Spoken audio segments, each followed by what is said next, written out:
Komið þið sæl og verið velkomin í Snarlið. Nú ætla ég að gera einfaldan hafragraut í svona sparifötum, ef svo má segja. Og þetta er uppskrift fyrir einn fullorðinn. Og þá byrja ég á að taka havra. Mér reiknast það til, með við mitt heimilisfólk, að uppskrift fyrir einn er svona 0,75 desilítrar af höfrum. Þannig að þeir fara bara hingað.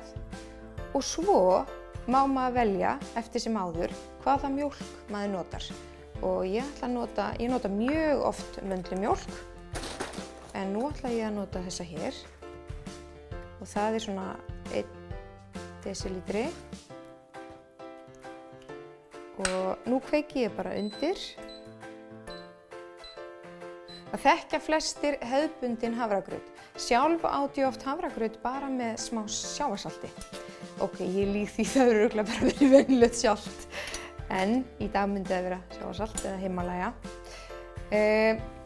Ég set smá vatn á móti, svona tæpan desilítra. En það má líka bara vera meiri mjólk.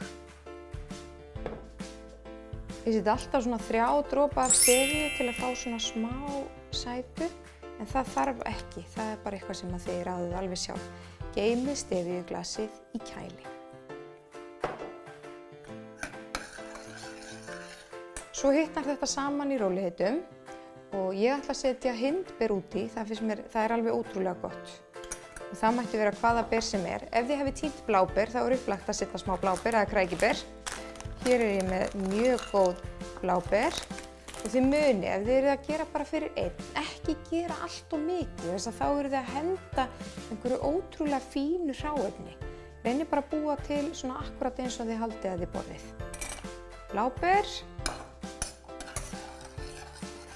Það verður svo fallegur líka á litinn þessi grautur. Svo er ég með rjóma og það er alveg nauðsynlegt. Setja svona eins og 2 matskeiðar af rjóma. Og ég seti vilt alltaf líka svolítið af epli, það er mjög gott. Og þá ger ég það í snarhasti. Sjá, ég var búin að þvo eplið og svo ger ég bara svona. Gerir bara svona litla bita, það finnst mér betra, þannig að það dreifist vel. Það er líka mjög gott að setja smá kanil út í grautinn. Það ger ég mjög oft. Svona. Magn af epli fer bara eftir smekk. Nú get ég farið að sýna ykkur. Lyktin er alveg dásamlega þegar svona rjóma, berja, eitthvað, það er alveg bara og svo hafrarnir. Grauturinn er tilbúinn. Það eina sem er eftir núna er bara að setja á disk og skreyta.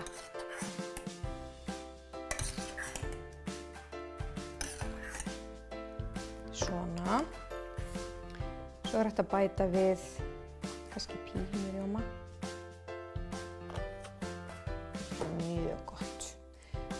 Svo er upplagt að skreyta með nokkrum gojiberjum.